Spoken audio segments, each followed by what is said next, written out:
নমস্কার, Assam prime network থেকে আমি ইন্দ্রাণী আপনাদের স্বাগত জানাচ্ছি। শ্রী শ্রী কাঁচাকান্তি মাতার মন্দির প্রতিষ্ঠার ৪৭তম বার্ষিক উৎসব শনিবার থেকে শুরু হয়েছে। উৎসব শনিবার সকাল ৯টা থেকে মায়ের পূজা অনুষ্ঠিত হয়। 10টা থেকে শুরু হয় সপ্তশতী চণ্ডী মহাযজ্ঞ। এতে অংশ নেন পুরোহিত পণ্ডিত প্রবর কিশোর ভট্টাচার্য, খৌনিশ চক্রবর্তী, মুকুন্দ চক্রবর্তী, মনোজ ভট্টাচার্য, জগদা রঞ্জন শর্মা সহ আরও অনেকে।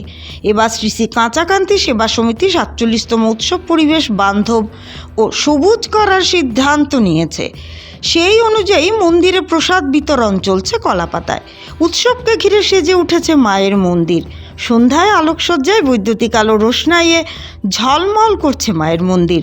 মন্দির চত্বরে বিরাজ করছে এক আধ্যাত্মিক পরিবেশ। নিহার কান্তি রায়ের রিপোর্ট, আসাম প্রাইম নেটওয়ার্ক।